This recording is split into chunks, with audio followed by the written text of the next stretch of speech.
Hər vaxtınız xeyir olsun yoldaşlar. Hər birinizi salamlayıram. Mən Şəmxal Sadıqlı. Bugünkü videoda MİQ imtahanı hazırlaşan ibtidai sinif müəllimləri üçün çərçivə sənədinə uyğun təşkil olunmuş qəbul tipli sınağın izahına baxacağıq. Sınağın linki rəy bölməsində yerləşdirilib.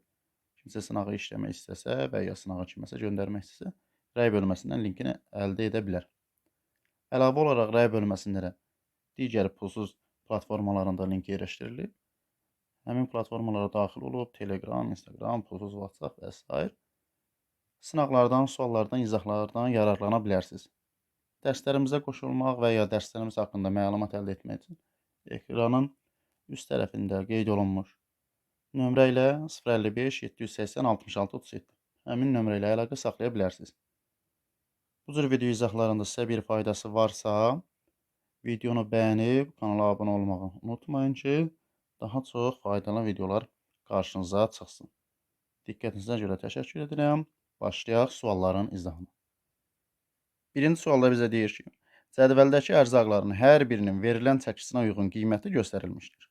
Alıcı yağdan 1 kiloqram, şəkərdən 2 kiloqram 500 qram, pendirdən 1 kiloqram 500 qram və undan isə aldığı pendirin çəkisindən 6 dəfə çox olmaqla aldı. O bütün aldıqları üçün nə qədər pul ödəməlidir? 1 kiloqramımız 1000 qramdır. Çünki burada çəkilərə baxırıq ki, bir çoxu qramla göstərilir. Deməli 1 kiloqramımız 1000 qram. Yağ üçün baxaq. Yağ nə qədər alıb? Deyir ki, yağdan 1 kiloqram, yəni 1000 qram.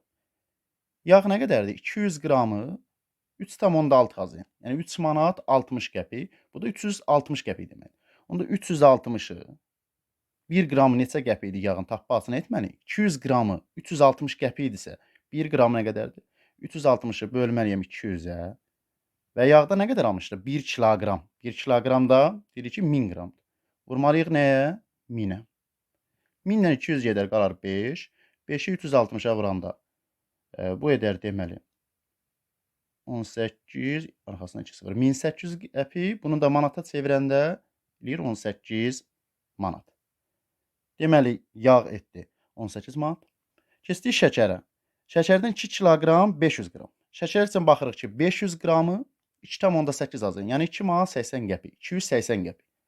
500 qramı 280 qəpikdirsə 1 qram nə qədərdir? 280. Bölməliyik 500-ə. Və nə qədər alıb şəkərdən? 2 kiloqram 500 qram. 2 kiloqram 2000 qram, o da 500, 2500. Biz vurmalıyıq bunu onda neçəyə? 2500-ə. Vururuq onda 2500. 2500 ilə 500 ixtisar gedər 500-ün özünə qalar 5. 5-i vurarıq 280-ə. 0, 5, 8-in 44, yadda 5 2-in 10, o da 4, 14. Bu edir 1400 qəpik. Manata çevirəndə 1 manatımız 100-dür. Axı 100-ə böləndə 0 etdi. 14 manatda şəkər etdi. Keçdik pendirə. Pendirdən 1 kiloqram 500 qram. Pendirin 450 qramı 1 manat 50 qəpik. Onda 1 qram nə qədərdir? 1 manat 50 qəpik 150 qəpik edir. 150 qəpiyə 450 qramdırsa 1 qram nə qədərdir? 150-ni bölməliyəm 450-yə. Sonra isə bizə deyir ki, pendirdən nə qədər alıb? 1 kiloqram 500 qram. 1 kiloqram 1000, o da 500, 1500. 150-ni bölməliyəm 450-yə, vurmalıyam 1500. 1500 450. İxtisar aparsaq 150 ilə 450-ni aparaq. Qalar 3. 1500-ə 3-ə böləndə bu da eləyir 500 qəpik. 500 qəpiyi də manata çevirəndə 100-ə böləndə 5 manat da deməli pendir etdi. Sonra isə deyir ki, pendirin çəkisindən 6 dəfə çox olmaqla nə alıb? Un alıb. Pendirin çəkisindən nə qədər almışdı? Pendirin çəkisindən almışdı 1 kiloqram 500 qram. Bundan 6 dəfə çox. 1 kiloqram 500 qram 1500 qram deməkdir, düzdürmü? Bundan 6 dəfə çoxu nə qədər eləyir?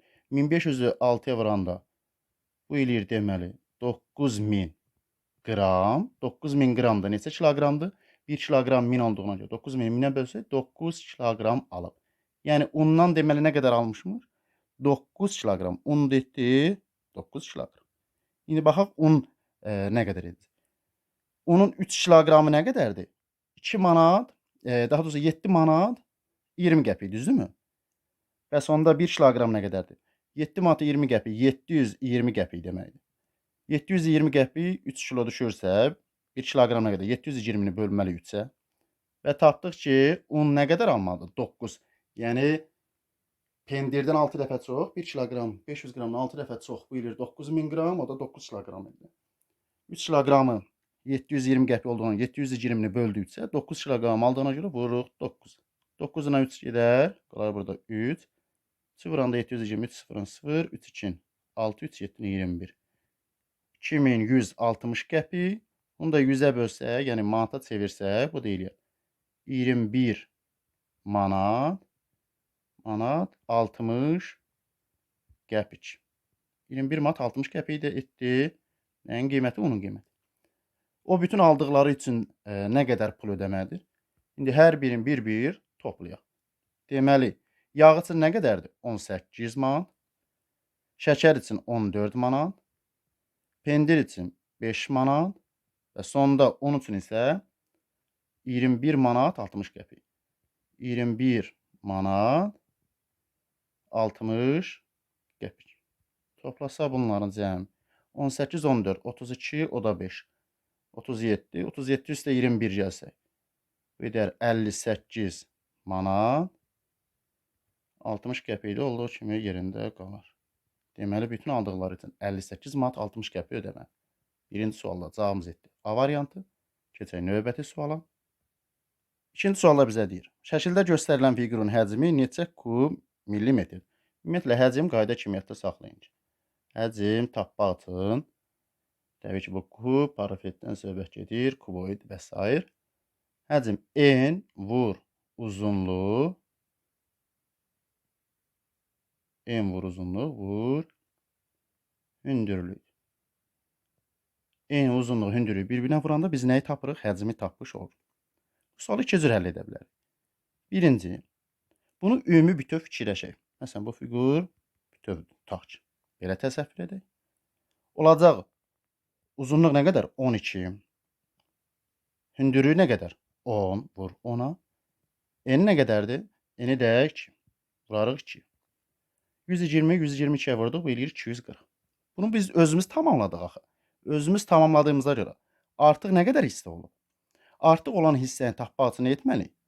Deməli, buradan bura qədər olan hissəni tapmalıyıq birinci. Buradan bura nə qədər olacaq? Ümumi, bura 3-dür, düzdürmü? Biz 10-dan çıxsaq 3-ün, çıxarıq 3-ün. Neçə qalar yerdə? 7. Deməli, həmin bu hissə nə qədər olur? Buradan bura deyəcək 7, yəni hündürlük artıq 7 olacaq. Biz özümüzün götürdüyümüz artıq hissə 7. Uzunluq 8-dir. Yəni 7 vur 8-ə. Eni də onsuz eyni en olduğuna görə 2 olacaq. Vur 2. 7, 8-in 56. 56-nı 2-yə vurduq. Bu deyir 112. Yəni artıq götürdüyümüz hissə 112-dir. Onda 240-dan çıxarıq neçəsi? 112-sin. Ondan 2, 8, üstdən 1, 2, 2-dən 1, 1. 128. Həcm oldu nə qədər? 128. Cavabımız C var. Digər ikinci yolunu göstərək. İkinci yolunda isə qalsın elə ekranda. Silək. İkinci yolunda isə parçalara ayırmaq. Buradan bir xətt çəkərik. Oradan. 2 hissəyə ayırdıq. Əgər buradan bura 8-dirsə, bu aşağıda hissə neçə olmadı? 8 olmadı. Bəs yerdə nə qədər qalır? 12-dən çıxanda 8-in yerdə qalır 4. Demək bu hissədə oldu 4. Buradan bura 2-dir də, düzdürmü? Bu hissə 2 olduğuna görə bu hissədə elə 2-ni bizə vermiş olur. Bura qeyd edək, məsələn, A şəkli, A hissə, yəni A kuboydu. Burada tutaq ki, B kuboydu. Tam aydın olsun sizcə. A kuboyduna baxsaq, 10 hündürlük, 2N, 4 uzunluq. Bir-birinə vursaq, 12-yə 20, 24-ə vuranda 80. B kuboyduna baxsaq, 8 uzunluq, 2N, vur 2. Hündürlüyü nə qədərdir? Burada göstərib. 3 də hündürlüyü vur 3. 8, 2, 16, 16 3-ə vuranda 48. Cəmi 1-2 nə qədər edəcək? 80 üstə gələrik. 48-i yenə cavabımız edər 128. Hər iki yoldan eyni cavabı tapmış olarıq. Keçək növbəti 3-cü suala.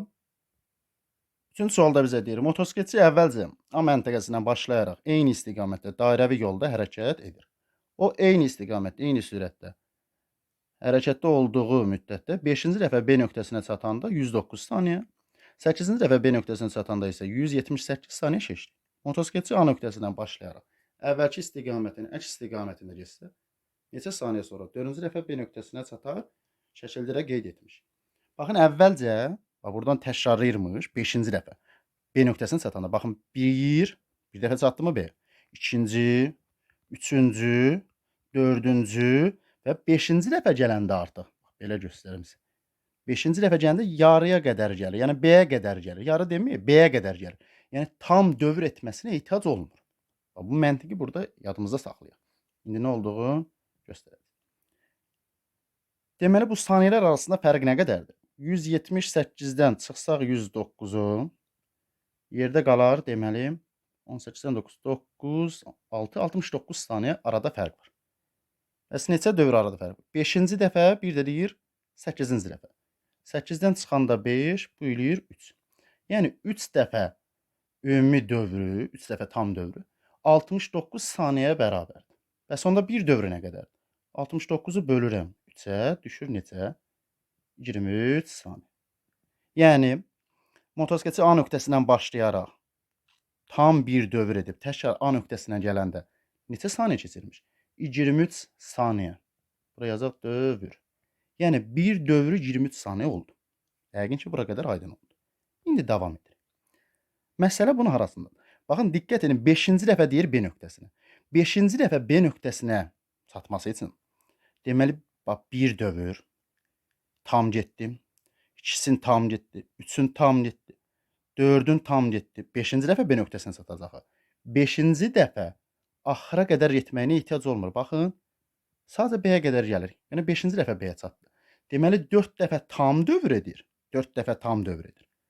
Onda 4 vur 23 saniyə. Neçə saniyə eləyir? 4 üçün 12, 4 üçün 8, o da 1, 9. 92 saniyədir. Amma bizə deyir 5-ci dəfə 109 saniyə etdi axı. Həmin o 109 etməsinin səbəbi əlavə 5-ci dəfə buradan bura qədər olan hissənə getməsidir. 109-dan çıxsam 92-sin. Deməli, həmin göstərən istiqamətdə neçə saniyə gedirmiş? 9-dan 2, 7, ondan 9, 1, 17 saniyə imiş. Və ya, bunu əksinə fikirləş. 8-ci dəfə demir, B nöqtəsinə çatamdır. 8 dəfə deyirsə 1, 2, 3, 4, 5, 6, 7 dəfə bunu təkrarladı. 8-ci dəfə isə deyəndə yarı, yenə də eyni. Yəni 7 dəfə tam dövr, belə də yazaq və ya 7 vur, bir dövr neçə saniyədir? 23 saniyə. Vur 23-ə, 7 üçün 21, 7 üçün 14, o da 2, 16, 161 saniyə. Amma nə qədər deyir keçib? 178. Yenə də 178-dən çıxsaq 161-in, 8-dən 1, 7, 17. Yenə də 17 saniyə imiş A'dan. Baxın, A'dan bu istiqamətə gəlmək neçə saniyə imiş? 17 saniyə imiş. Bura qədər yəqin ki, aydındır. Davam edək. İndi bizə deyir ki, A nöqtəsindən başlayaraq əvvəlki istiqamətin əksində. Baxın, buradan artıq əksinə gəlsə, 4-cü dəfə B nöqtəsinə neçə saniyə çatar? Düzdürmü? Ümumi bir dövr neçə saniyədir? 23 saniyə. 17 saniyəsi burada keçirsə, buradan bura, yəni A-dan B-yə qədər olan isə neçə saniyə olacaq? 23-dən çıxarıq 17-sin, yerdə qalar 6 saniyə. Yəni burada A-dan B-yə qədər 6 saniyə. 4-cü dəfə B nöqtəsinə çatması üçün təkrar yenə eyni məntiqlə fikirləşirik. Deməli, baxın, 1 dəfə çatdı, 2 dəfə çatdı, 3 dəfə çatdı və 4-cüsündə isə sadəcə və sadəcə buradan bura qədər olan hissəni getməlidir. Tam getmir. 4-cü dəfə çatmaq o deməkdir ki, 4 çıx 1, 3 dövr edir, 3 dövr, yəni 3 tam dövr edir. Bir də həmin bu 6 saniyəlik yol. Bir dövrdə 23 saniyə olduğuna görə 23-ü vuranda 3-ə 3 dövrü tam dövrü bu edir 69 saniyə. 4-cü dəfədə sadəcə buradan bura qədər olan hissəni 6 saniyəlik yolu getsə bəs edir. 69 saniyə, üzərinə də 6 gələndə cəmi neçə saniyə vaxt keçir? 75 saniyə vaxt keçir. Cavabımız edir 3-cü sualda da Y variantı. Keçək növbəti suala. 4-cü suala baxırıq. 4-də 3 hissəsi 60 olan ədədin 95%-ni tapın. Hissəsinə görə ədəd tapanda ədədi Bölü hissə göstərən kəsirin sürətinə, yəni 3-ə vururuq 4. Edir 80. 95%-ni tapın. Ədədin də faizini tapıb açın. Faiz göstərən ədədə vurub 95%-ə vurub bölürük 100 faizə. 80-lə 100 hər biri 20-yə bölünər 4, 80-ə 20-yə böləndə düşər 5. 95-i də 5-ə bölərək düşər 19. Bərabər olur 4 vur 19-a. 36, 4 birin 4, o da 3. Deyir 76. Cavabımız olur 4-cü sualda Y variantı. Keçək növbəti suala. 5-ci suala baxırıq. 5-ci sualda deyir ki, aşağıdakılardan neçəsi doğrudur? Baxaq A variantına. 8-də 1 deyir bərabərdir 0,1000-də 125-ə. Qeyd edim ki, onluq kəsirlərə aid onluq kəsirlərin toplanması, vurulması, bölünməsi və s. Video izahın kanalımızı yerləşdirmişik. Kimin bölmə ilə bağlı çətinliyi varsa, həmin video izaha baxıb çətinliyini aradan qaldıra bilər. 1/8. Həmin bu onluq kəsiri də adi kəsirə çevirə bilərik və yaxud da adi kəsiri onluq kəsirə çevirə bilərik. 1/8 bax bu formada göstərir. Birincisində 8 varmı? Xeyr. Qaydada da izah etmişdik. Onda olur 0 tam. Bir yana 0 yazdım, bu etdi 10. Onu 8-ə böləndə 1. Ona 8-in çıxdıq 2 qaldı. İkincisində 8 yoxdur. 20-ni 8-ə böləndə düşər 2 dəfə. 16. 4. 0 yazdım. 48-ə böləndə 5. Düşdü neçə? 40-dan da 40-ın çıxdıq 0. 0 tam 1000-də 125. Deməli, bir-birinə nə oldu? Bərabər olmuş oldu. Deməli, A doğru oldu. B variantına baxsaq, 4-də 3 deyir böyükdür, 0-dan 1000-də 75. 3-ü bölsək 4-ə, yenə həmin qaydan. Baxın bura. 3-ün içində 4 yoxdur, yəni 0 tam. 0 qədər. Sonra yana 0 yazdım. 30-u 4-ə böləndə 7. 7 4-ün 28. 2 qalar. 24-ə böləndə 5. Düzdürmü? 0 tam 100-də 75. Digər neçədir? 0 tam 1000-də 75. Nə deyirdik qaydamızda? Onluq kəsirin sonuna istədiyimiz sayda 0 yazıb və yaxud da sondakı sıfırlarını silə bilərik. Əgər bu sizi çaşdırırsa, bura bir dənə 0 yazın. Bu 750, bu isə 75. Hansı böyükdür? Əlbəttə ki, 750 böyük. Demək 4-də 3 böyük olacaq. B variantında nə olmuş olur? Doğru olmuş olur. C variantına baxsaq, 5 bölünsün 8. Yəni 8-də 5 nə deməkdir? 5 bölünsün 8. 5-in içində 8 0 dəfə. 50-ni 8-ə bölsək 6 dəfə. 48. 2 qalar. 20-ni 8-ə böləndə düşər 2 dəfə 16. 40-ı 8-ə bölüb 5. Düzdürmü? Aha. Bu etdi biri 0,625. Digəri isə 0,100-də 68-dir. Düzdürmü? Niyə deyirik? Axırına, sonuna istədiyimiz sayda 0 yazıb və ya istədiyimiz sayda 0 silə bilərdik. Əgər bu sizi çaşdırırsa, bura bir dənə 0 yazın. 680 böyükdür, yoxsa 625? Əlbəttə ki, 680 böyükdür. Deməli, doğrudur. Və yaxud da digər yolu ilə belə edə bilərdik. Birinci onda birlərinə baxırıq. 6, 6, eyni. Sonra isə nəyə baxırım? 100-də birlərinə. 2, 8. 8 təbii ki, 2-dən deməli 8 2-dən böyükdür. Yəni C variantı da doğrudur. Sonra keçək D variantına. 5-də 2, yəni 2 bölünsün 5 demək. 2-nin içində 5 0 dəfə. 20-ni 5-ə böləndə 4. Yəni 0,4 demək. 0,4 0,2-yə bərabərdirmi? Xeyr. Və yaxud da onda 2 ilə ixtisar gedəndə belə də eləyə biləriz. Onda 2 hər biri 2-yə bölünər, düzdürmü? 5-də 1-dir deməkdir. 5-də 2 5-də 1-ə bərabərdirmi? Xeyr. D variantı yanlış. Y variantına baxaq. 3 bölünsün 8. 3-ün içində 0 dəfə. 30-u 8-ə bölsək 3 dəfə 24. 60 qalar. Yəni 6 qalar 0 yanına gətirək. 60-ı 8-ə böləndə 7 dəfə 56. 4 yana 0 yazdıq. Bu da 5 dəfə. 5 8-in 40. Deməli, etdi 0,1000-də 375. Digəri isə 0,1000-də 99. 375, 99. Hansı böyüdür? Əlbəttə ki, 375. Burada isə deyir kiçikdir. Deməli, bu yanlışdır. Yəni, Y variantı da yanlış oldu. Bizdən soruşurdu ki, neçəsi doğrudur? Doğru olanlar oldu. A, B, C. Yəni 3'ü doğru olmuş oldu. Cavabımız oldu. 5-ci sualda C variantı. Keçək növbəti suala. 6-cı suala baxırıq. Aralarında 2 il yaş fərqi olan iki qardaşın indiki vaxtdan 4 il sonrakı yaşları cəmi atanın indiki yaşının 3/2 hissəsinə bərabərdir. Hazırda böyük uşağın yaşı atasının yaşından 4 dəfə az olarsa, kiçik uşaqda olanda atanın neçə yaşı var idi? Qeyd edək, məsələdə ata var, böyük uşaq və kiçik uşaq.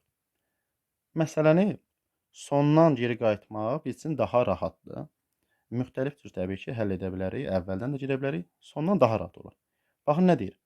Hazırda böyük uşağın yaşı atasının yaşından 4 dəfə azdır. Atasının yaşından 4 dəfə azdırsa, böyük uşağı nəzərdə tutun. Onda əksinə, böyük uşağın yaşı x olsa, atanın yaşı bundan 4 dəfə nə olmuş olacaq? Çox olmuş olacaq. 4x olacaq. Uşaqların arasında yaş fərqi 2-dir axı. Böyük uşağı x olduğuna görə, kiçik uşaq bundan 2 yaş deməli nə olmalıdır? Kiçik. Yəni x çıxılsın 2 oldu. 4 il sonra deyir. 4 il sonra atanın isə indiki yaşı. 4 il keçəcəksə böyük uşağın da yaşı 4 atacaq və kiçik uşağın da yaşı 4 artacaq. Atanın yaşını niyə 4 artırmırıq? Çünki atanın indiki yaşı deyir. Yəni plus 4 gəlməyimizə ehtiyac yoxdur. İndi isə bizə nə deyir? 4 il sonra uşaqların yaşları cəmi, yəni böyük uşaq x-idir. 4 il sonra x plus 4 olur. Üstə gəlsin kiçik uşaq x çıxılsın 2 idir. 4 il sonra üzərinə də 4 gəlir. Bunların yaşları cəmi atasının yaşının, atasının indiki yaşı. İndiki yaşı yəni 4x-in. 4x-in 3-də 2-sinə bərabərdir. Vururuq 3-də 2. Hesablasaq buranı. X-də x gəlsə 2x. 4-dən 2-sini çıxanda 2. Üzərinə 4 gəndə 6. Bərabərdir 4x vurulsun 3-də 2-yə. Burada da müxtəlif cür həll edə bilərik. Kəsirdən azad olsun deyib mən. Hər tərəfini vuraram 3-ə. Hər tərəfi vurarıq 3-ə. Burada 3 dərc edər. 3-ü 2-yə vuranda 6x, 3 altın 18 bərabərdir. Burada 4 və 2 qaldı. 4 2 8x. 8-dən 6-sını çıxanda 2x bərabər olar 18-ə. 18-i 2-yə bölsə x bərabər olar 9. X-i tapdıq 9. Kiçik uşaqda olanda atanın neçə yaşı vardı? Kiçik uşağın yaşını tapmaq üçün hazırda indiki yaşları buydu. Düzdürmü? Kiçik uşağında olacaq 9 çıx 2. 7 yaşı var hazırda. Atanın da 4x yaşı olduğuna görə. Deməli 4x 4 vur 9-a. Atanın da 36 yaşı. Kiçik uşağın 7 yaşı. Yəni kiçik uşaq doğulanda atanın neçə yaşı vardı? Yaş fərqi tapmaq deməkdir. Çünki kiçik uşağın 7 yaşı varsa 7 il bundan qabaq dünyaya gəlir. Onda yaş fərqi nə qədərdir? 36-dan çıxanda 7-sin 29. Yəni kiçik uşaq dünyaya gələndə atanın 29 yaşı varmış. 6-cı suallara cavabımız oldu. D variantı. Keçək növbəti suala. 7-ci suala baxırıq. Sürəti 12 km/saat olan kater göldə 5 saat, çayın axına qarşı 3 saat, çayın axını ilə 2 saat yol getdi. Kater cəmi 116 km yol getmişsə, çayın axma sürəti neçə km/saat? Qeyd edək, katerin sürətini verib bizə 12. Çayın sürətini axtarırıq, x-nə yazarıq. Axın ilə deyəndə nə edirik? Toplayırdıq. Sürət olur 12 üstəgəl x. Axına qarşı deyəndə nə edirdik? Katerin sürətindən çayın sürətini çıxırıq. 12 çıx x olacaq. Və sürəti zamana vuranda gedilən yolu tapırıq da, düzdürmü? Göldə deyəndə, göldə su hərəkətdə olmadığına görə kater ilə öz sürətinə gedir.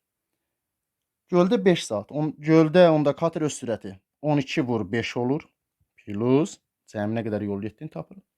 Çayın axınına qarşı 3 saat. Axına qarşı sürəti nə qədərdir? 12 çıxılsın x. 2 ifadə olduğuna görə nə edirdik? Mötərizə yazırıq. 12 çıxılsın x-i vurmalıyıq nəyə? 3-ə. Bu qədər yol.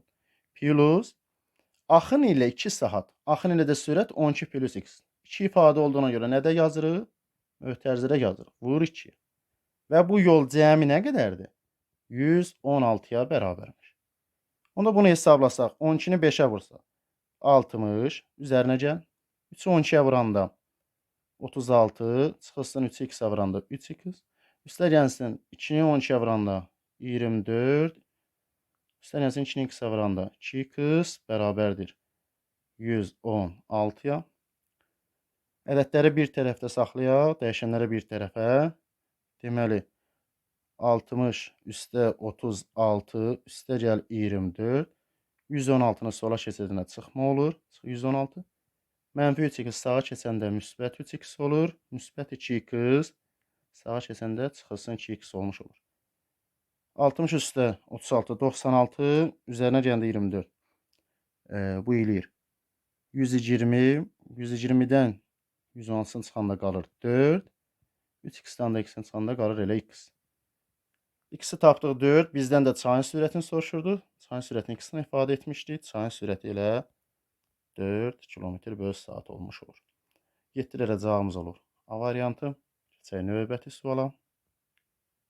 8-ci sualda bərabərsizlik verib A-nın ala biləcəyi ən böyük natural qiyməti ən böyük 2 rəqəmli natural ədəddən neçə vahid çoxdur soruşur. Onu da yazarıq. A üzərinə gəl 309 olduğu kimi yerində. 35 vurulsun 12-də. Vuraq.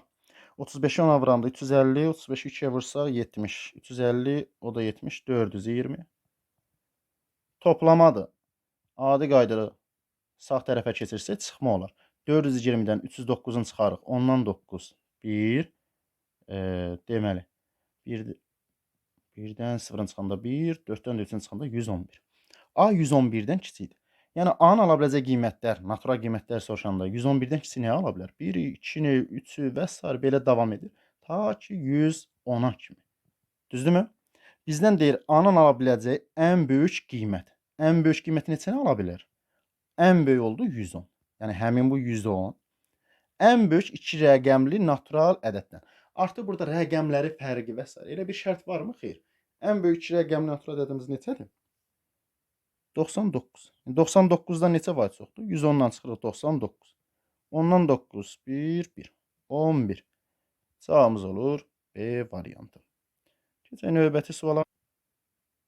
9-cu sualda qalıqlı bölmə əməlində bölən natamam qismətdən 3 dəfə kiçik, qalıqdan 5 vahid böyükdür. Natamam qismət ilə qalığın cəmi 23 olarsa, bölünən neçədir? Baxın, belə göstərək. Deməli, bu bölünən, bölən bərabər natamam qismət bir də nə olur? Qalıq. Düzdürmü? İndi yazaq. Deyir ki, bölən natamam qismətdən 3 dəfə kiçik. Onda biz bunu əksinə götürsək, 3 dəfə kiçikdirsə, natamam qismət böləndən onda neçə dəfə böyük olmuş olacaq? 3 dəfə böyük. Yəni, bölən x olsa, onda natamam qismət bundan 3 dəfə böyük 3x olmuş olacaq. Biz bunu əksinə də yaza bilərdik. Əksinə yazsaq, sadəcə orada kəsir alınacaqdır. Necə? Məsələn, biz deməli, natamam qisməti x versəydik, bölən olacaqdı x bölünsün 3. Bu da kəsirlə deyəcək. Təbii ki, sonunda düzgün cavab alacaqdır. Sadəcə kəsirsiz olsun deyib, biz nə etdik? Bunun əksin etdik. Yəni 3 dəfə kiçikdirsə bölən natamam qismətdən, əksinə natamam qismət böləndən 3 dəfə nə olmuş olur? Böyük olmuş olur. Sonra isə qalıq hissəsinə baxaq. Deyir ki, qalıqdan 5 vahid böyük. Yenə bunu əksinə eləyirik. Qalıqdan 5 vahid böyükdürsə, qalıq deməli böləndən 5 vahidin olmadı kiçik. Yəni x çıxılsın, bölən x olduğuna görə qalıq da bundan 5 vahid kiçik, x çıxılsın 5 olmuş olur. Burada yazaq qarışıq düşməsin. Deməli, natamam qismət oldu 3x, bölən oldu x, qalıq isə oldu x çıxılsın 5. Biz nəyi tapmalıyıq? Bölünəni. Nə deyir indi bizə? Natamam qismət ilə qalığın cəmi. Natamam qismətlə qalığın cəmi. Natamam qismət 3x, qalıq x çıxılsın 5. Bunların cəmi x çıxılsın 5-in cəmi neçədir? 23. 23. Bunu həll etsək, 4x bərabər olar 28-ə, 4-ə bölsə x taparıq neçə? 7. Bizdən bölünəni soruşur. Demək, natamam qismətimiz 3 vur, x-in yerinə 7 yazanda 21'miş. Bölən x elə 7-dir. Qalıq isə 7-dən 5-in çıxanda 2'miş. Biz dedik ki, bax, belə bir şey göstərim. Sadə bir şeydir əslində. Tutaq ki, yazıram ki, 9 böl 4'ə bərabər 2 düşür, qalıq 1 qalır. Bölünənim nəyə bərabər olur? 9 bərabərdir. Natamam qisməti 2-ni vururuq bölənə 4-ə üzərinə nəyə gəlirik? Qalığı gəlmiş olur. Yəni burada da bizim onda bölünənimiz, bu sadəcə bir nümunədir. Bölünən bərabər olacaq. Bölünən bərabərdir. Nataman qismətimiz neçədir? 21. Vurmalıyıq bölənə. Bölən neçədir? 7. Vur 7-yə. Üzərinə gəlir qalığı. Qalığı neçə oldu? 2. Onda bu da bərabər olar. 7 1-in 7, 14 147. Üzərinə 2 gəndə 149 imiş. Demək bölünən neçəymiş? 149. Yəni bu ifadəymiş. 149 böl 7-yə bərabərdir 21. Qalıq isə 2. Həqiqətdən də 7 21-dən 3 dəfə kiçikdir. 2 də 7-dən deməli 5 dəfə 5 vahid kiçikdir və yaxud da 7 2-dən 5 vahid böyükdür. 9-cu suallara cavab oldu D variantı. Keçək növbəti suala. 10-cu suala baxırıq. Qiyməti 720 manat olan soyuducunu 1 illik kreditlə aldıqda öz qiymətinin 6-da 1-i qədər artıq qiymətə satılır. Aylıq maaşı 980 manat olan biri 1 illik kreditlə aldığı soyuducu üçün hər ay maaşının hansı hissəsi qədər pul ödəməlidir? Deməli, 1 illik kreditin olanda qiymətin 6-da 1-i qədər artıq qiymətə satılır. 720 manata deyil. 6-da 1-i nə qədər eləyir? Böl 6-ya vur 1-ə 120. Yəni 120 manat əlavə kreditin olduğuna görə artıq qiymətə satılacaq. Yəni artıq 720-yə yox, plus 120, deməli 840 manata satılacaq. 1 illik, düzdürmü? Aldığı maaşın hər ay, aydan söhbət getsə, deməli 1 ili də biz aya çevirəndə 1 ilimiz neçə aydır? 12 aydır da, düzdürmü? 1 il 12 ay. 12 aya 840 manat ödəyəcəksə, hər aya nə qədər ödəyəcək?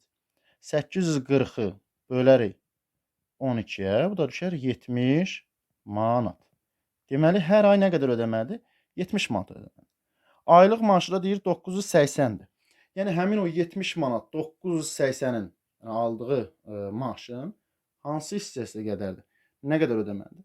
Hissəsi deyirsə 7980 hansı hissəsidir? Yəni, bu da eləyir 70 böl 980, yəni 980-də 70. İxtisar girer, sıfırlar girer, 7-yə böləndə bu da edir 14-də 1 hissəsi. Və yaxud bu kəsirsiz çaşdırırsa, 980 ilə özün bölün 70-ə, düşər neçə? 14. Yəni 14 dənə ümumi içində 70 var. O 1 dənə 70 ödədiyinə görə bu da eləyir 14-də 1 hissəsi. Onlara cavabımız oldu C variantı. Keçək növbəti suala. 11-ci suala baxırıq. Dairəvi diaqramda məktəbin kitabxanasında olan riyaziyyat, fizika və kimya kitablarının sayı göstərilib. Riyaziyyat kitablarının sayı kimya kitablarının sayından nə qədər çoxdur bizə deyir. Deməli, dairəvi diaqramda bu ümumi tamamlamalıdır, düzdürmü? Yəni 1-i verməlidir və yaxud da biz bunu 2-sini ifadə etsə 2-si verməlidir. Və hissələrin yazıb. Kimya 4-də 1 hissəsidir. Riyaziyyat 5-də 3 hissəsidir. Fizikanın isə sayın verildi 84 ədəddir. 4-də 1 hissə kimya, 5-də 3 hissə isə riyaziyyat. Ümumi bu nə qədər eləyir? Orta mərz gətirmək üçün nə edirdik? Kəpənək forması vardı. O formada vura bilərdik. Və yaxud da 4 və 5-ə bölünəndə 20-dir. Onda 5-i 4-ə, 4-ü isə 5-ə bölünür.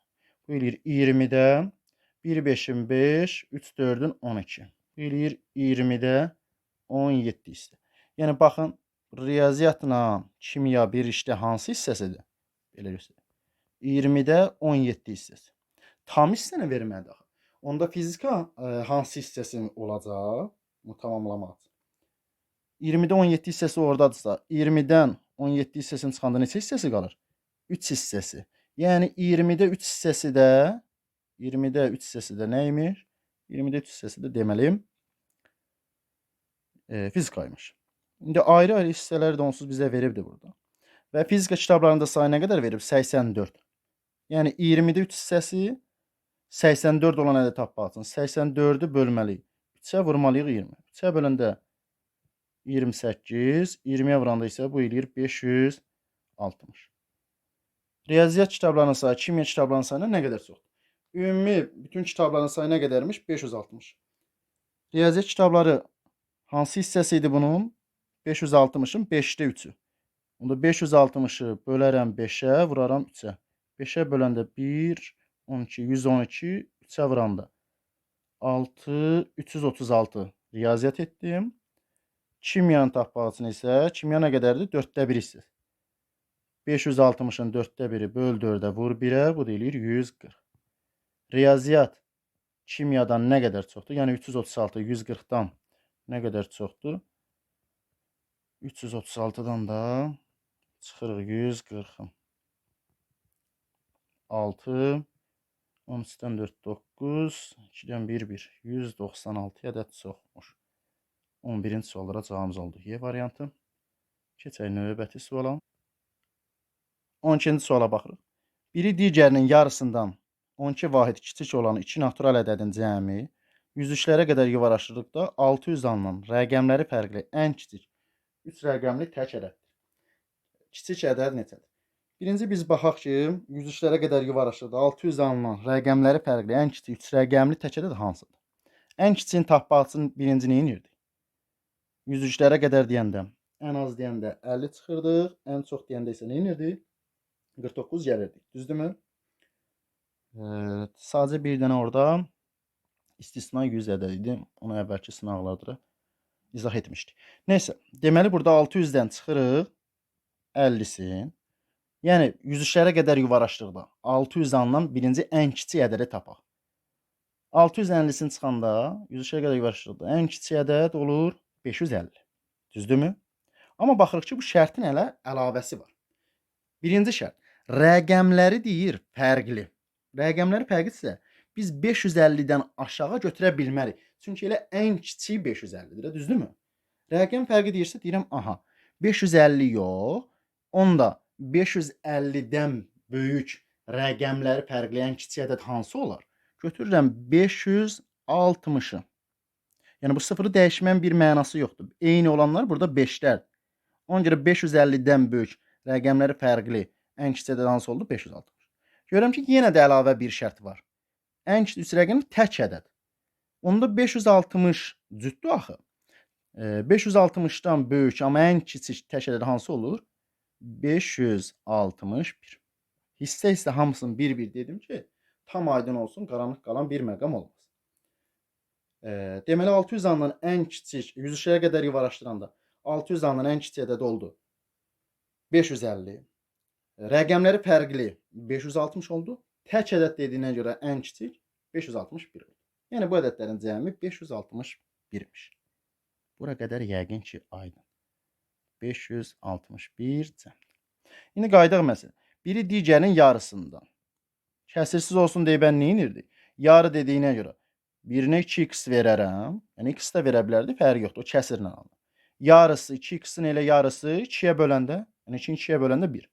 Yarısından. 12 vahiddə kiçik çıx 12. Bunların cəmi nə qədərmiş? 561. İndi isə çox rahat topladıq həmin bu ədədləri. Bərabərdir 561-ə. 3x bərabərdir 12 ilə toplayanda 573. X də bərabərdir 191-ə. Ədədlərdən biri onda. X-in yerinə 191 qoyanda 2 1-in 2, 2 9-un 18, 1 yadda. Sonra 2 1-in 2, o da 1, 3. 382. Digəri isə 191-dən çıxanda 12-sin. Qalır 179. Bizdən nəyi soruşur? Kiçik ədəd 179 cavabımız olur 12-ci sualda. C variantı. Keçək növbəti suala. 13-cü sualda A, O, B düz xətti 3 hissəyə bölünmüşdür. COD 58 şəkildə qeyd olunub. AOD bucağı, AOD, yəni buradan bura qədər olan bucaq, AOD bucağı, BOD bucağından, BOD də burada hər birini göstərmişdik şəkildə 2 dəfə böyükdür. Bizdən AOC-ni soruşur. Baxın, yəni bura hissəni. Bu hissəni, bu bucağı bizdən soruşur. Bizdə deyir ki, AOB düz xətt. Düz xətt bizə hansı bucağı verir? Açıq bucağı. Açıq bucaqda, açıq bucaq, yəni düz xətt, yazıda saxlayın, açıq bucağı verir bizə. Açıq bucaqda neçə dərəcədir? 180 dərəcədir. Yəni buradan bura qədər olan bütün hissə var. Bu gördüyümüz bütün hissə, bax, ümumi bura. Neçə dərəcədir? 180 dərəcəymiş. İndi AOD, yəni bu hissə BOD-dən 2 dəfə deyir ki, böyükdür. Yəni BOD bura x yazsam, bura ümumi neçə olacaq? 2x. Hələ ki bizim 58-dən bir işimiz yoxdur. Ən sonda. Onda bunların ikisinin cəmi bir işdə açıq bucaq verir axı. Neçə dərəcəni verməlidir bizə? 180 dərəcəni verir. Yəni 2x ilə x-i toplayanda bərabər olmadı 180-ə. 183-ə bölündə x tapırıq 60. Yəni buradan BOD bura 60 dərəcə. AOD isə bura ümumi ha, baxın, bu 58 qaç. Ümumi nə qədərmiş? 120-dir. Bizdən də nəyi soruşurdu? AOC-ni bu hissəni. 120-dir, bu tərəf 58 isə, onda bura neçə olmalıdır? 120-dən çıxarıq 58-in, yerdə qalar 62 dərəcə. Yəni burada 62 dərəcəymiş. Cavabımız oldu 62. 13-cü sualda C variantı. Keçək növbəti suala. 14-cü suala baxırıq. Satıcı 17 manata satdığı roman kitablarına A manat indirim etdi və hər 4 kitab satışından sonra, yəni 4 kitab satışı artıq tamamlananda, məsələn, birini satır, sonra 3-ünü satır, 4 tamamlandı, biri nedir? Bir kitabı alıcılarına hədiyyə verir. Satıcı ümumi sayı 240 olan roman kitablarından 2880 manat qazandığına görə bir kitaba neçə manat indirim etmişdir? Ümumi 240 roman kitabı varmış. Hər dəfə nedir? 4 kitab satışı tamamlananda bir dənəsinin alıcılarına hədiyyə edilmiş. Yəni bu deməkdir ki, hər dəfə 4 kitabı yox, ümumi 4, o da 1, 5. Yəni bu kitabları biz belə başa düşərik ki, 5-5 formasında satılır. Nə qədər kitab hədiyyə edib tapmaq üçün ümumi 240 dax. 4 kitab satır, biri hədiyyə, 5-i gedir. 4 kitab satır, biri hədiyyə. 4 kitab deyəndə yəni hər kəs gəlib 4 kitab almır. 4 kitabın satışından sonra. Biri məsələn gəldi 2 kitab aldı. Biri gəldi 1 kitab, digəri də 1 kitab. 4 kitab satışı tamamlananda artıq birində alıcılarından hər hansı birinə nə etdi? Hədiyyə etmiş oldu. Yəni bu hər dəfə 5 kitab belə dövr edir. Onca 240-ı bölsək 5-ə neçə kitab hədiyyə etmiş olacaq? Düşər 48. 48 kitab hədiyyə edəcəksə 240-dan 48-in çıxırıq. Neçəsini onda satır? Ondan 8, 2, 9, 1. Yəni 192 kitab satıb 48 dənəsi hədiyyə olan kitab. Qazandığı pul da təbii ki, nədən olur? Satdığından. Hədiyyədən pul qazanırdımı? Xeyr. Və nə qədər pul qazanıb? 2880 manat. 2880-i bölərəm 192-yə. Demək düşər bir dəfə. İkisini çıxanda 6, 9, 960-ı böləndə 192 düşər 5 dəfə. 15 manat. Yəni 192 kitabdan 2880 manat qazandığına görə bir kitabı 15 manata satır. 17 manat aydı, A manat indirim etmişdi, düzdürmü? 15 manata satıb. Yəni 17 idi. A indirim etdi, 15 manata satıb. Neçədir A? 17-dən 15-in çıxsaq 2. Deməli, nə qədər indirim edib? 2 manat indirim edibdir. Cavabımız olur 14-lərə D variantı. Keçək növbəti suala. 15-ci sualdan. Çəndə olan suyun üzərinə 90 litr əlavə etsək, 26 litr su daşar. İçindəki sudan 2 dəfə az su əlavə etsək, 3 litr daşar. Çəndə neçə litr su tutur? Çən daha doğrusu silək buradan. Çən neçə litr su tutur? Aha, deməli neynir? Yarısı söhbəti olduğuna görə içindəki sudan 2 dəfə az. Çünki 2 dəfə az nə deməkdir? Yarı deməkdir. Çənin içindəki su, çən içində, yəni tutumu yox. Çənin içindəki su 2x götürərəm. Nəyə görə? Kəsirsiz olsun deyə. X də götürə bilərik yollar. Mənim məsələlərim bir çoxun belə 2x, 3x, 5x və s. götürməyimin səbəbi kəsirsiz olsun, sizlər üçün də daha rahat olsun deyədir. Amma kiminsə kəsirdə bir problem yoxdursa, təbii ki, x-la da həll edə bilər.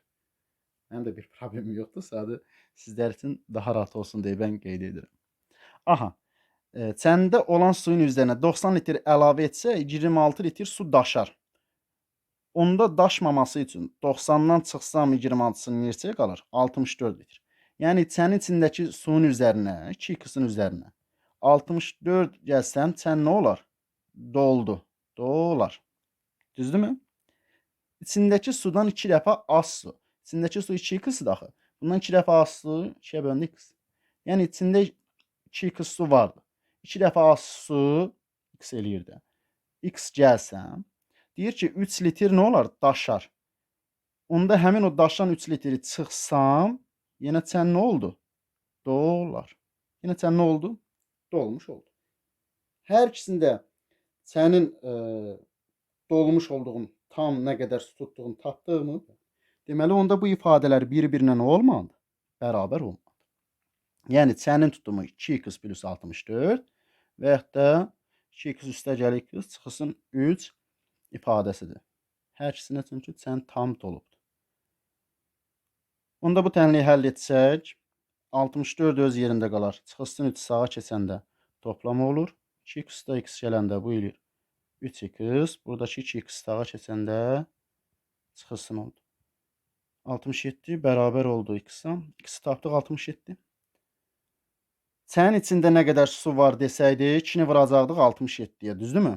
Bu eləcəlik 130-dur. Amma bizdən də soruşur ki, çən neçə litr su tutur? İstəyir buradakı ifadədə sağda və yaxud da solda yerinə qoyub tapa bilərik. 2 vur 67-yə, üzərinə gəl 64. 134, 64, 198 litr. Və ya burada 2, 3x. 3-ü 67-yə vuranda 201, 3-ü çıxanda yenə də 198 cavabını almış olarıq. Çənin tutumu olur 198. İçindəki suyu soruşsaydı, 2-ni vurardıq 67-yə, 134 cavabını götürərdik ki, onsuz o da yoxdur. Yəqin ki, izah tam aydın oldu. Keçək növbəti suala. 16-cı suala baxırıq. Kuboidin sahəsi 236 kvadrat metr olarsa, hündürlüyü neçəyə metrdir? Kuboidin sahəsi deyəndə, baxın, belə bir şey göstərək ümumiyyətlə. Sahə qayda budur. Yadda saxlayın. A vur B, üzərinə gəl A vur C, üzərinə gəl B vurulsun C. Bir də əlavə vur 2. Bu nə deməkdir? Məsələn, tutaq ki, bir tərəfi A olsun, uzunluq A olsun, MB olsun, hündürlük C olsun. Bu niyə buradan yaranır? Məsələn, biz düzbucaqlı formasında olan fiquranın sahəsinin tapmaq üçün eyni uzunluğa vurmalıdır. Baxın, burada üstdə gördüyünüzdə bir düzbucaqlı kimi baxaq. Eyni uzunluq A vurulsun B deyil. Sahəsini tapmaq üçün, düzdürmü? A vur B. Həmin bu üstdəki, bu işarə elədim, rəylədiyim hissə, həmin o düzbucaqlı eynən bunun qarşı tərəfində aşağıda da var.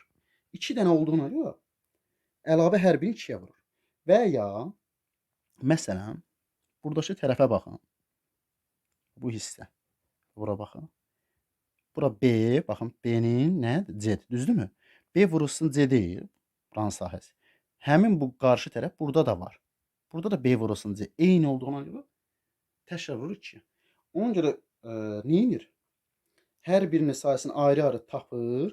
Qarşı üzləri bir-birinə bərabər olduğuna görə kuboiddə, buna düzbucaqlı parapet də deyə bilərik.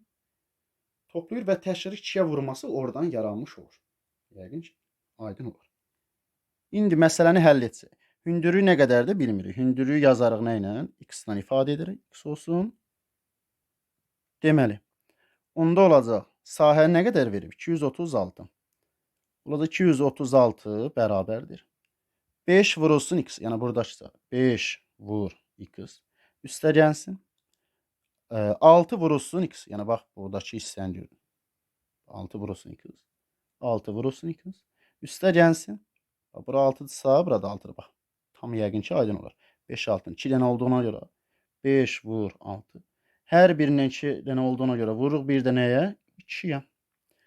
Və bunu həll etsək, 2-ni mötərizəyə vurub asa da bilərik və yaxud da 2 neçəyə vuranda 236 eləyir. Bölərik 2-yə. 2 gedər. 100, 2, 128.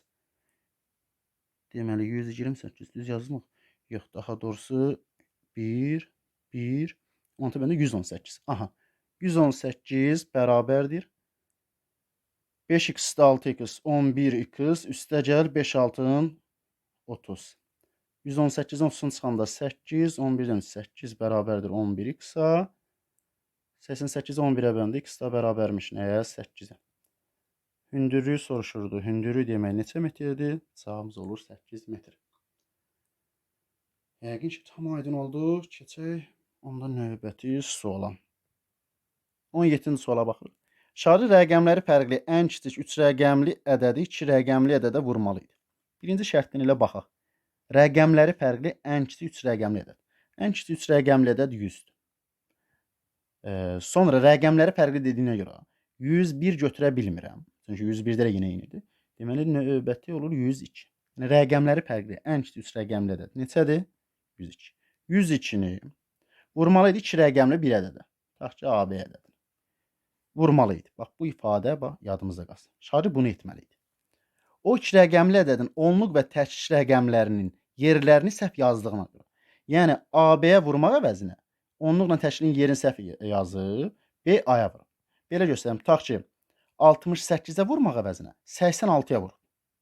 Yerini dəyişik yazdığına görə. Hasili 918 vahid çoxaldı. Çoxaldısa, deməli bu ədədlərin yerini dəyişəndə bu ədədin təkli onluğundan neymiş? Böyükmüş ki, hasil də nə olub? Çox olub. Nə qədər çox olub?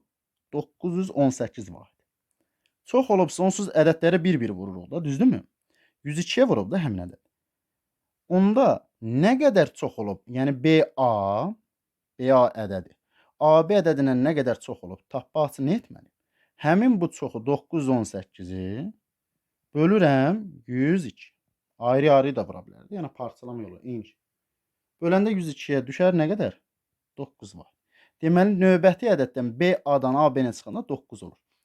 Yəni ədədin rəqəmlərin yerini dəyişik yazanda, təkliyin onluğa, onluğun təkliyin yazanda bunların fərqi neçə olur? 9 olur. Bura qədər yəqin ki, aydındır. Sonra isə nə deyir bizə? Bizə deyir ki, 2 rəqəmli ədədində rəqəmləri cəmi 7-dir. Yəni həmin A üstə gəl B də neçə bərabərmiş? 7-yə bərabər. Təbii ki, burada B də əvvəldə gəlib, A da əvvəldə gəlib. 0 ola bilərmi? Nə A, nə B 0 ola bilməz. Burada söhbət rəqəmdən gedirsə, hansı rəqəmlərin cəmi 7 eləyə bilər? 6 və 1. Bunu tərsinə yazsaq 16 edir. 61-dən 16 çıxsaq fərqi 9 edərmi? Çünki fərqə də fikir verməliyik. Fərqi 9 etməli. Fərqi 9 etməz.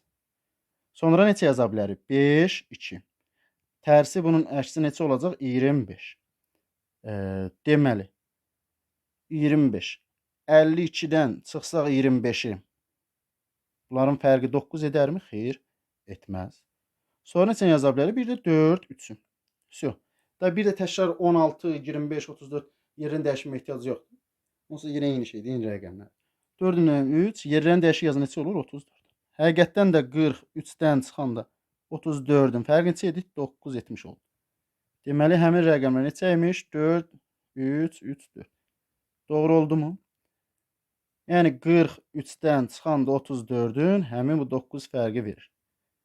B-imiz oldu neçə? B oldu deməli. 4, A da 3. 34-müş. Yerlərin dəyişik salıb 43-ə vuranda əvvəlki hasildən 918 vahid çox almış olub. Bizdən soruşur düzgün ədəd neçə olmalı idi? Yəni hasil düzgün neçə olmalı idi? 102 vurunda 34-ə, 134-ə vuranda 3400, 234-ə vuranda 68, bu deyilir onda 3468. Yəni cavabımız olur 17-ci sualda da D variantı.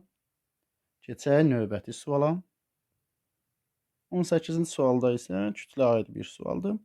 7 ton 200 kiloqramdan 8 sentiner 54 qram çıxıb, sonra isə 4 ton 3 sentiner 26 qrama çıxıb. Daha rahat bu tip məsələləri, sualları həll etmək üçün ən birinci böyük kiloqramları toplamadsa toplayın, çıxmadsa çıxın. Böyük kiloqramlar deyəndə ton, sentiner bunları birinci hesablayın. Sonra isə qram, milliqram və s. onları hesablayın. Yəni ayrı-ayrı hesablayın ki, daha rahat olsun. Bir tonumuz, bir ton bərabərdir 1000 kiloqrama. 1 sentner bərabərdir 100 kiloqrama və 1 kiloqramımız da bərabərdir 1000 qram. Bunları mütləq bilmədik. İndi qramlarla bir işimiz yox. Qramlar qalsın. 54 qram çıxacaq, sonra 26 qram. Bunlar qalsın. Baxaq ton və sentnerə. 7 ton. Bu edəcək 1 ton 1000 axı. 7000. Bu da 200 kiloqram 7200. Oca 7200 çıxılsın. 8 sentner 1 sentner 100 olduğuna görə 8 sentner 800 kiloqram edəcək. Bunların hər biri kiloqram. Kiloqram çıxılsın. 4 ton 4000 kiloqram edəcək. 3 sentnerdə 1 sentner 100 olduğuna görə 3'ü 100'e vursaq 300 kiloqram etmiş olacaq.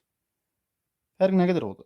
7200-dən 800-ün çıxanda bu edəcək deməli 200 800-ün çıxsaq sıfırlar 6400 6400-dən 4000 çıxanda 2400 2400-dən 300-ün çıxanda qalacaq 2100 kiloqram. Artıq kiloqram və tonla işimiz sentnerlə daha doğrusu sentner və tonla işimiz bitdi. Düzdürmü? Sonra nəyə çıxmalıyıq? Yerdə qalan dedik ki 54 qram və 26 qram. Qramları sonda hesab. Yəni 2100 kiloqramdan çıxmalıyıq 54 qram 1, 54 qram 1 və 26 qram da 1. Bu da bərabər. Qram çıxmaq üçün nə edərik? Həmin 2100-dən 1 kiloqram azaldaram, birini çıxardaram. 100-dən birini çıxanda 2099 kiloqram yazıb. Həmin o 1 kiloqramı qrama çevirirəm. 1 kiloqram da 1000 qram deməkdir. Yəni elə 2100 kiloqram, 2099 kiloqram 1000 qram deməkdir. Çünki 1000 qram 1 kiloqram, 2099 üstə 1 gəldi, yenə də 2100-ü almış olduq. İndi rahat şəkildə çıxırıq 54 qram 1 və 26 qram da 1. Vaxtilə 54 ilə 26-nı hesablayıb bir dəfə nə yaza bilərdik? Eyni cavabı almış olacaq. Fərqi yoxdur. Qaytaraq geri bir də sana. Aha. Kiloqram olduğu kimi yerində qalar. 2099 kiloqram olduğu kimi yerində yazarıq. 1000-dən 54-ün çıxarıq. Sonra 26. 54 26-sını çıxmaq elə 80 çıxmaq deməkdir. 1000-dən də çıxanda 80-in yerdə qalacaq neçə? 920 qram. Yəni cavabımız oldu 2099 kiloqram 920 qram. Baxırıq ki, burada kiloqramla tam ifadə etməyib. Onda biz bunu çevirərik tona. Bir tonumuz 1000 kiloqramdır axı. 2099 kiloqram. 2099-un içində neçə 1000 var? Adı üstündə də 2090. Yəni 1000-ə böləndə tam cavab 2-dir. Onda bu ifadə bərabərdir. Baxın buradakı ifadə bərabər olacaq. 2099-un içində 2 ton var. 2 ton. Yerdə qaldı neçə kiloqram? 99 kiloqram.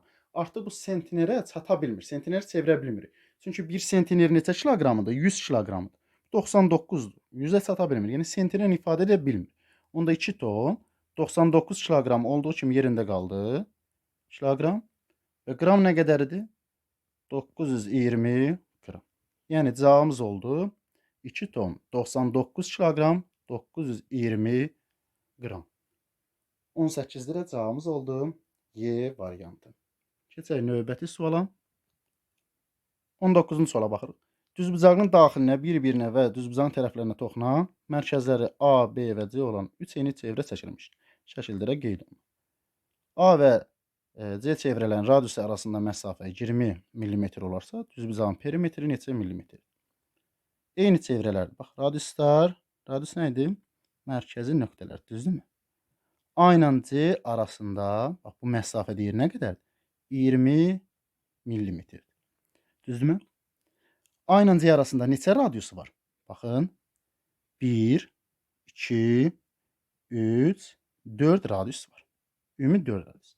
Və bunlar da eyni çevrə olduğuna görə bu radiuslar bir-birinə bərabərdir. Onda bir radius nə qədərdir? 20-ni bölərik 4-ə. Bir radius olar 5 mm. Yəni buradan bura qədər də 5, 5, 5 bütün radiuslar eyni olduğunu 5. Və biz bunu axıra qədər düzbucağın uzunluğunu tapmaq üçün, baxın bu hissəni də xəyal ola bilirsiniz. Burada 5, buradakı radiuslar neçə olmalı? Burada 5 olmalı. Yəni ümumi neçə radiusu var. Hər çevrədə uzunluğa ifadə baxsın. Hər çevrədə 2 radius 2, 2, 2. 3 dənə 2, 6 radiusu var. Və hətta burada da gördüyümüz kimi neçə ilə 5 yarandı? 1, 2, 3, 4, 5, 6 ilə 5. Həmin bu radiuslar elə uzunluğu, düzbucağın uzunluğunu bizə verirmi? Bəli. Onda 5-i vursaq 6-ya, düzbucağın uzunluğu nə qədər eləyir? 5 6-ın 30 mm. Uzunluq oldu 30 mm. Enə baxsaq isə radius buradan bura olan hissədə eyni radiusda bir-birinə bərabərdir. Yəni radiusu nə qədər çəkilirsə çevrədə, bütün radiuslar bir-birinə nə olmuş olur? Bərabər olmuş olur. Buradan bura olan hissə nə qədər olacaq? 5. Aşağı hissəyə də baxsaq bu radius neçə olacaq? 5. Siz sol tərəfdə də eyni şey. Buradan bura olan hissə 5. Aşağı hissədə olacaq neçə? 5. Elə bu xəttə bizə nəyi verir? Düzbucaqlının enini vermiş olur. 5 o da 5. 5 üstə də 5-i gəlsək, bu da neçə edər? 10. Yəni düzbucaqlının da eni nə qədər etdi? 10. Yəni düzbucaqlı 30-un 10-a olan deməli formadaymış. Bizdən də perimetrini soruşur. Düzbucağın da perimetri enlə uzunluğu toplayırıq. 30 üstə 10. 40 vururuq 2-yə. Cavab eləyir 80. Cavabımız oldu. 19-cu sualda C variantı. Bir daha təkrarlasaq necə etdik? A-dan C-yə qədər 1.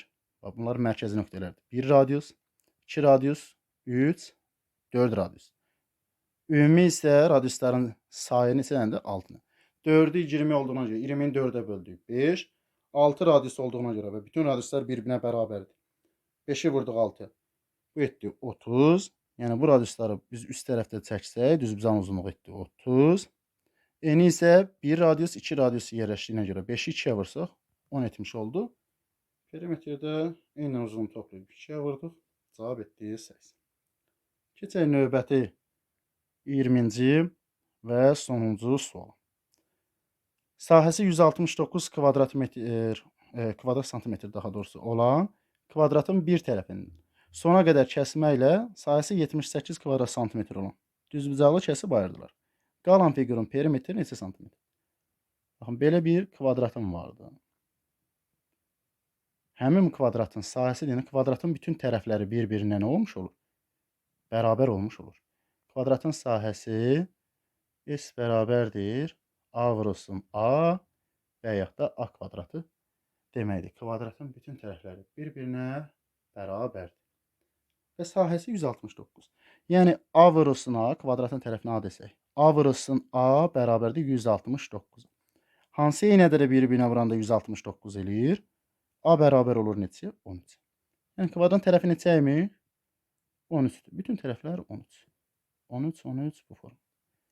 İndi isə bizə deyir ki, bir tərəfindən sona qədər kəsməklə sahəsi 78 kvadrat santimetr olan düzbucaqlı kəsib ayırdılar. Yəni bir tərəfindən tutaq ki, buradan belə götürək. Buradan da belə götürə bilərsiniz. Buradan da götürə bilərsiniz. Fərqi yoxdur. Onsuz bu kvadratdır. Bütün tərəfləri bir-birinə bərabərdir. Tutaq ki, buradan kəsdi. Belə bu formada kəsdi. Və buranın sahəsi nə qədər oldu? Həmin o düzbucaq.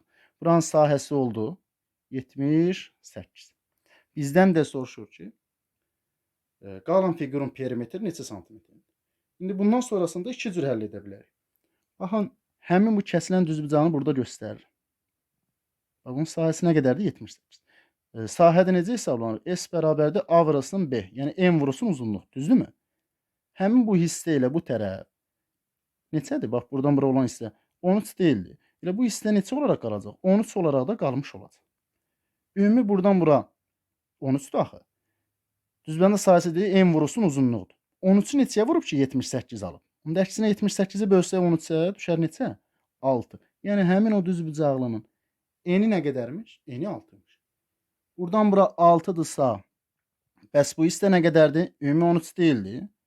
13-dən çıxarıq 6-sını. Yerdə qalar neçə? 7. Yəni qalan həmin o fiqur, bu formada göstərir. Qalan fiquru isə 7, 13, 7-nin 13-ü olan bir fiqurdur. Və bizdən də həmin fiqurun perimetrin, qalan fiqurun perimetrin soruşur. Perimetr onda olacaq. 13 üstəgəl 7 vur 2-yə cavab edəcək 20, 22-yə vuranda 40 santimetr, 20-də B. Bu yolla tapa bilərdik. İkinci yolu göstərək. İkinci yolda isə necə edə bilərdik? İkinci yolda deməli nə qədər sahə ayırıb? 78 kvadrat santimetr ayırıb da, düzdürmü? 169-dan çıxardıq. Bunu silim. Bura yazaq ikinci yol. 169-dan çıxardım 78-i. Qalar 91 kvadrat santimetr. Qalan fiqurda belə, düzdürmü? Tutaq ki, kəsdim. Biz bilirik ki, bir tərəfi neçə olaraq qalacaq? 13 olaraq qalacaq. Hardan kəsilsə kəssin, fərq yox. Və bunun sahəsi nə qədərdir? 91. N-ni də bilmirik, x-ni ifadə etdik. Sahə n vurusun uzunluq deyildi. Yəni 13-ü vurub x-a və 91 alıb. 13-ü neçəyə vuranda 91? 91-ə 13-ə bölsək x bərabər olur neçəyə? 7. Yəni də 7 tapdıq, olma? Bəli. Qalan fiqurda eyni cavabı almış olduq. Yenə də perimetr dediyinə görə 13, o da 7, 22-yə vurduq. Yenə cavabımız oldu 40. Yəni hər iki yolla eyni cavabı tapmış oluruq. İzahlar bu qədər. Umarım ki, sizlər üçün bir faydası oldu. Qaranlıq qalan hər hansı bir məqam varsa və ya hər hansı bir sualınız varsa, rəy bölməsinə yaza bilərsiniz. Hər hansı bir təklifiniz, iradınız varsa, onları da qeyd edə bilərsiniz. Videonu bəyənərək daha çox faydalı videonun qarşısına çıxmasına köməklik göstərər. Yəni bir növ özünüzə də köməklik göstərər. Həm də kanala da dəstək ola bilərsiniz. Diqqətinizə görə təşəkkür edirəm. Növbəti video izahlarda görüşənədək hələ ki, hələlik.